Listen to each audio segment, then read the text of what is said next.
Boxing King Media in partnership with Boxro. We're joined by the mighty Celt all the way from Manchester, not Belfast. Tyrone McKenna. Yeah. Tyrone, how you doing, man? What's happened? I'm actually wrecked. Been a hard couple of days of sparring. Just chilling in the hotel room now. Okay, you're sparring Jack Cattrall, yeah?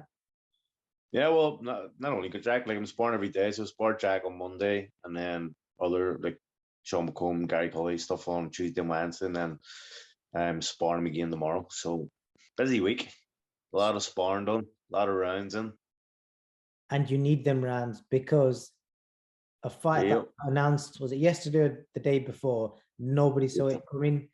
You're about to take. Not even here. Not even me. Oh, I only got told about it. Okay. So I was, to me, it was dead in the water. They said a couple of weeks ago, look, this fight's dead in the water. We've got to someone else.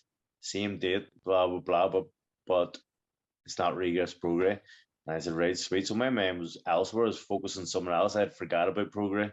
And then sparred Jack Cattrall on Monday there. Came home to the motel and just got a phone call from my manager saying, the fighter I had has pulled out. And I was like, fuck's sake. You know, good news.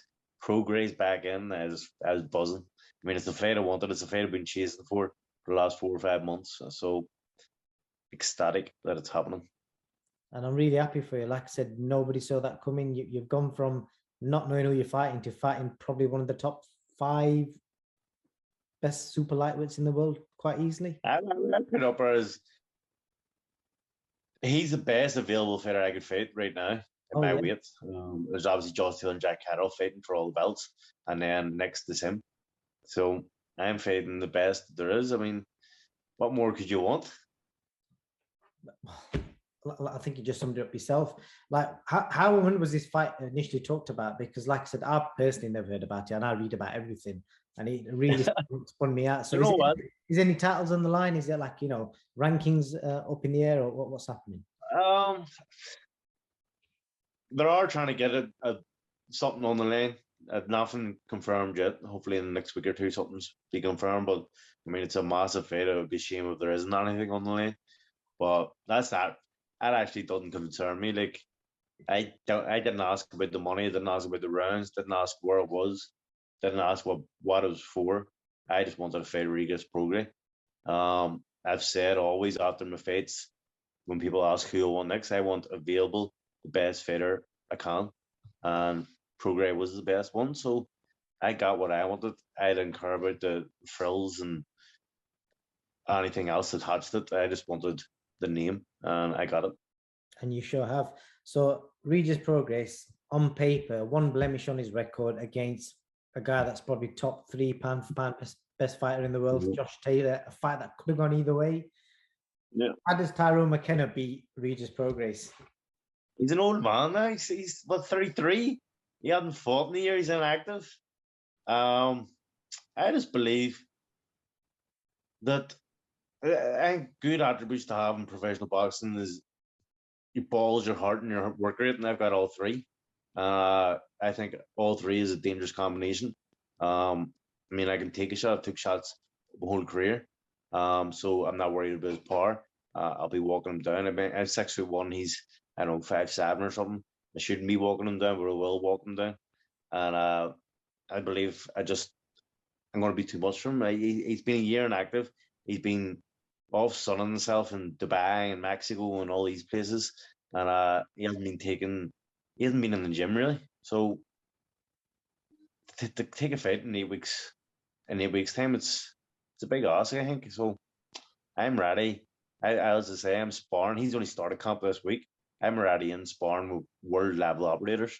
I think I'm ready ahead of him in that way department. So, and I also think he's going to underestimate me when I'm out training as hard as possible, that and strict. He's going to be relaxed, thinking, "Oh, it's only Tyrone McKenna. It's a level below me," and that's where his downfall is going to be, and I'm going to exploit that. And you touched on it there, the height advantage, height and reach. You've got probably 4 inches on him. I'm thinking that's a lot. Surely it works better for you to keep it long, or have you not got that mentality in you? No, do you know what? growing up, I was always the smallest kid in school and in my crowd. I was always the smallest person. I was wee Tyrone to everyone. Starting boxing, I was the smallest. So I was always sparring people way bigger than me, way taller than me. And I just grew to, I loved fitting inside because I was a smaller guy. And then one year I just had growth spurt and I was bigger than everyone. But I didn't feel like that in the boxing ring because I was always wee Tyrone and I've always carried that on that I'm a small guy in the boxing ring. So I always love to just go to war and go to fights and work inside. I think I'm very good inside fighter rather than boxing. And then also it's an entertainment game and everyone wants to see someone in the pocket going to war and entertaining people and that's what I love to do. So I could keep it long, but I'm not going to. I'm not gonna sit here and lie. Everyone knows what I am and I'm a man that loves entertaining and give wars. And I'm sure you probably Googled it, and I think most fans probably would have done when they read Dubai Tennis Arena, because I've never heard of it. And wow, what an arena that is, outdoor. The weather's going to be nice. Have you had a look at it? And are you excited? Yeah, it's unbelievable. I think it holds 5,000, and that's a nice number for over in Dubai. I mean, it looks unbelievable. It's a lovely stadium, and I'm buzzing to be going. And there's a good wee support going over for me. So, yeah, I'm buzzing. It's Dubai. It's nice sun. It's going to be an easier week than sitting in Belfast in the freezing hotel or freezing cold weather, locked up in a hotel, starving myself. I can walk about in the sun and enjoy my week. And I hope it's second time lucky, because I know last time you fell short getting an opponent. I know I haven't had great luck in Dubai.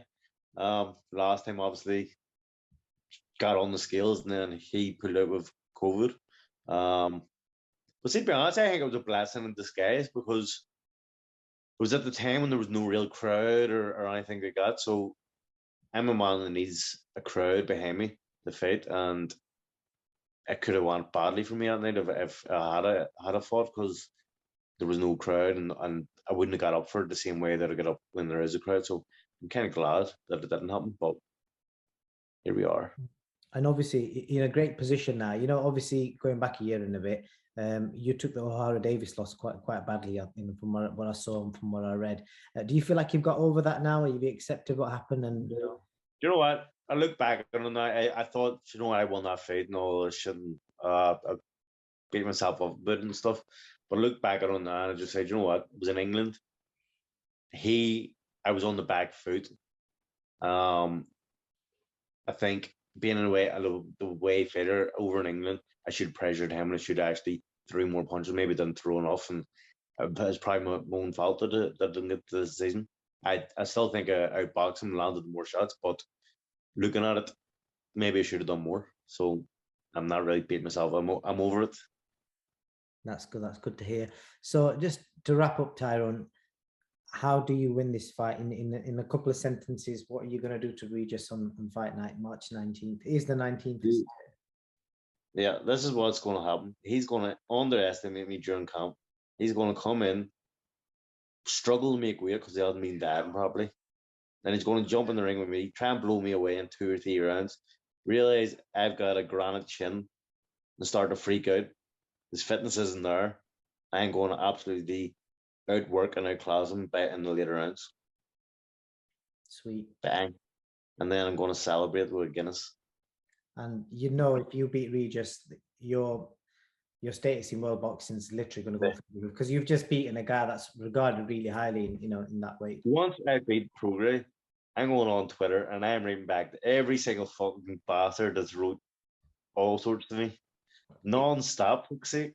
Are you going to do an Audley Harrison? What's he doing this week? I had no idea. So, Tyrone, I wish you all the best. I'm really looking forward to the fight. I'm hoping Boxing King Media will be in the house on the night. So hopefully we'll catch you there. And is anyone you want to thank before we wrap up? Just thank MDK and my management for giving me the fight, because I mean it's a fight I've wanted and it's a massive stage and massive opportunity. So just thank them.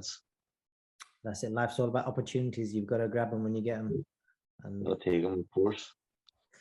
Tyrone, thank you so much, and we'll catch up with you soon, man.